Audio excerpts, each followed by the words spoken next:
Hello everyone. I'm currently in the process of scripting a video, and you'll have that somewhere within the next week or so. But in the meantime, I wanted to talk briefly about a certain variant of comedian that I've been noticing likes to, I don't know if the word is disparage men or ridicule men at the expense of his gender for laughs. These comedians, people like Louis C.K., people like George Carlin occasionally, which I both love. I think they're great comedians. I'm a Dave Chappelle and Richard Pryor man myself, but these are excellent comedians. But every once in a while, unfortunately, they decide to go on a rant on the differences between men and women. And it seems to follow a general pattern. And this pattern typically revolves around displaying or portraying men as these sex hounds that really can't get enough of sex and really are lucky that women ever decide to give us sex, right? And so in the link box is a bit done by Louis C.K. where he talks about men objectifying women by seeing them only as pussy. He goes on this big long rant about how men don't talk about, hey, let's go meet some girls like they did in the 50s is what he said, and let's go get some pussy now is the new reality. Well, of course, this is a result of porn and the proliferation of porn on the worldwide internet and things of that nature. So that's a natural consequence of a new innovation being brought into human interaction. But then he goes on a rant and says, we're so lucky that women do us the grand favor of having sex with us. And he goes through a simulation of how men look and behave when they're having sex, and he just portrays it in this light that makes it look as though women are bestowing this grand favor on us, and that men don't even do any of the work, and that women make sex look good, and we're just these participants along for the ride. And essentially the whole thing revolves around how amazing women bestowing sex onto mankind is, and how goofy and intrusive and awkward we make it. And I sometimes speculate on why comedians do this, because this is a recurring theme in modern comedy. And I think what it is that this revolves around several things. First and foremost, a sexual strategy, right? To show women, and we've documented this in the manosphere thoroughly, but the sexual strategy of being the one man that's different, the one good man, the one man that doesn't objectify women, that's part of a sexual strategy, and that's part of a disarming strategy, because frankly, what is comedy, right? It's disarming people, emotionally disarming people via laughter, and laughing about some pretty serious subjects sometimes. That's why there was such a controversy over Daniel Tosh's rape jokes. He was trying to bring to light a serious issue via comedy, and he was doing it in a way that made fun of rape, but in the theater of comedy, where essentially nothing is off limits. People joke about murder and violence and all of these things, all of these taboo things in our society on the comedic stage, and they do it as a way of disarming people and letting them know that no, this isn't.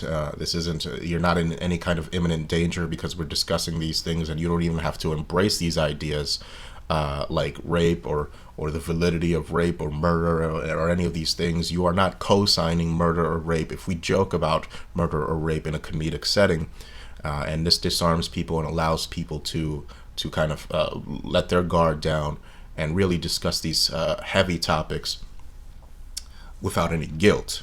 So there's a sexual strategy involved, but also there's another level to just appealing to the female sex for the purposes of mating. This person, Louis C.K., does this as his career, and he's trying to make money, right? The stigma is so strong of being accused of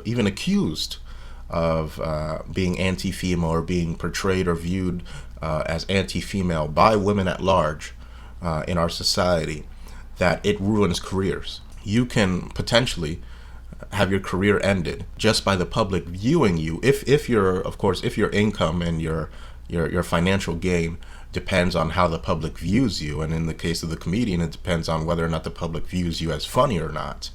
But if you are viewed as anti-women in any light, And if your funds, if your living depends on whether or not people view you in a certain way, you can have your career ended by not supplicating to the female hive mind. And this is what I believe Louis C.K. is doing here in his little rant.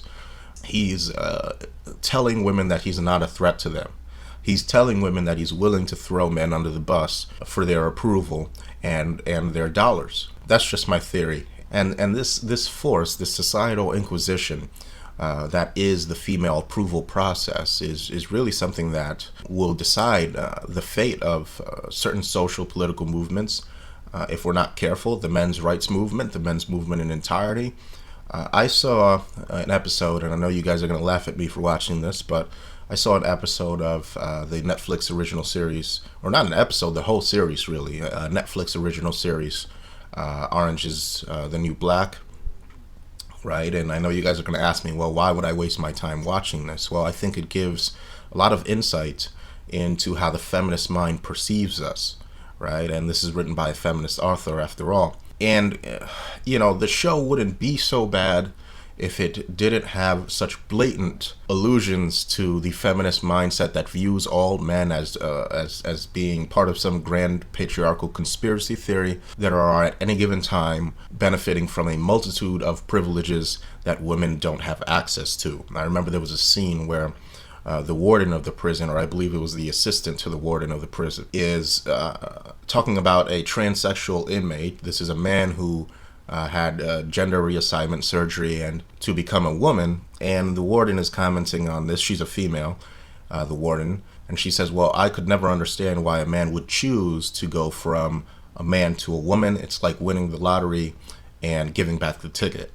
right? And so this is the kind of naive, ignorant belief that feminist-minded women especially have, that men are under a constant alimentary status provided to them by the forces of patriarchy, the non-existent patriarchy that really has never existed throughout history. But in this series, and again, I recommend you guys watch this because it gives a lot of insight into how feminists perceive us and how the perceptions of the men's rights movement especially is shifting according to how feminists want to react to our gains in media and in society as a whole. This power that any kind of social movement has to be sanctioned first via the perceptions of the female and their approval process.